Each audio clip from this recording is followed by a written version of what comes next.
दिवंगत माजी मुख्यमंत्री वसंतदादा पाटील यांच्या पत्नी, ज्येष्ठ नेत्या, माजी आमदार आणि महाराष्ट्राच्या राजकारणात स्वतंत्र ओळख निर्माण करणाऱ्या शालिनीताई पाटील यांचे वयाच्या 94व्या वर्षी निधन झाल्याची अत्यंत दुःखद बातमी समोर आली असून त्यांच्या निधनाने केवळ पाटील कुटुंबावरच नव्हे तर संपूर्ण महाराष्ट्राच्या राजकीय, सामाजिक आणि वैचारिक क्षेत्रावर शोककळा पसरली आहे.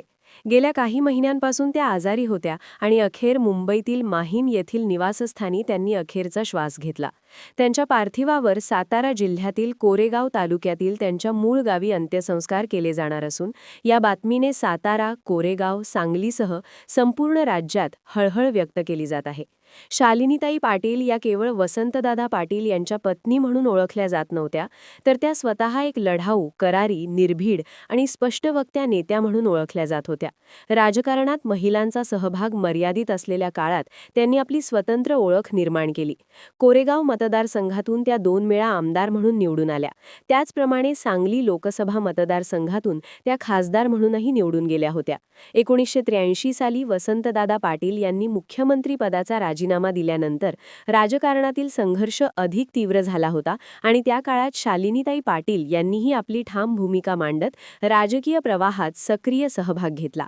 1980च्या दशकापासून मराठा समाजाच्या आरक्षणाचा प्रश्न जेव्हा फारसा मुख्य प्रवाहात नव्हता, त्या काळात शालिनीताई पाटील यांनी मराठा आरक्षणाची मागणी उघडपणे आणि ठामपणे मांडली. मराठा समाजाच्या प्रश्नांवर आवाज उठवणाऱ्या सुरुवातीच्या प्रमुख नेत्यांमध्ये त्यांचे नाव अग्रक्रमाने घेतले जाते. त्यांनी केवळ जातीय आधारावर नव्हे तर आर्थिक निकषांवरही आरक्षणाचा विचार होऊ शकतो का याबाबत सातत्याने भूमिका मांडली.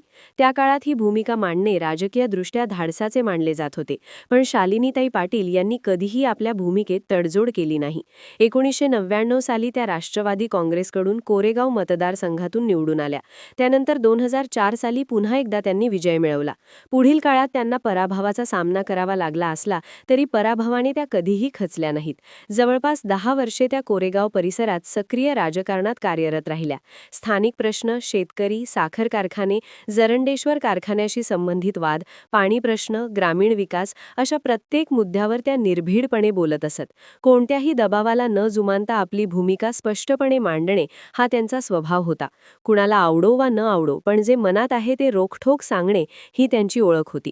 त्यामुळे अनेकदा त्या वादग्रस्त ठरल्या, पण त्या कधीही आपल्या तत्वांपासून ढळल्या नाहीत. महिलांच्या राजकारणातील सहभागाबाबत त्या प्रेरणास्थान ठरल्या. ग्रामीण भागातील महिलांना राजकीय व्यासपीठावर येण्यासाठी त्यांनी अप्रत्यक्षपणे वाट मोकळी करून दिली. वसंतदादा पाटील यांच्यासोबत असताना त्यांनी सत्तेचे वैभव जवळून पाहिले, तर नंतरच्या काळात संघर्षाचे दिवसही पाहिले. पण सत्तेच्या जवळीकेने त्यांची भूमिका कधीही बदलली नाही. सत्तेत असताना जशा त्या स्पष्ट बोलत होत्या, तशाच त्या सत्तेबाहेर असतानाही बोलत राहिल्या. महाराष्ट्राच्या राजकारणात ज्या काही व्यक्तिमत्वांनी आपल्या स्पष्ट वक्तेपणाने वेगळी छाप सोडली, त्यामध्ये शालिनीताई पाटील यांचे नाव आवर्जून घेतले जाते.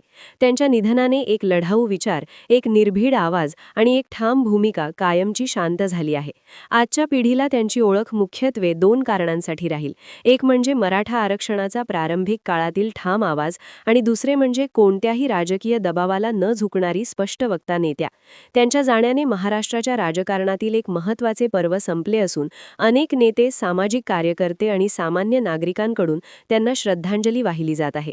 शालिनीताई पाटील यांचे नाव साताऱ्याच्या आणि महाराष्ट्राच्या राजकीय इतिहासात कायम सन्मानाने घेतले जाईल. त्यांचे विचार, त्यांची भूमिका आणि त्यांचे संघर्ष हे पुढील पिढ्यांसाठी प्रेरणादायी ठरणार आहेत.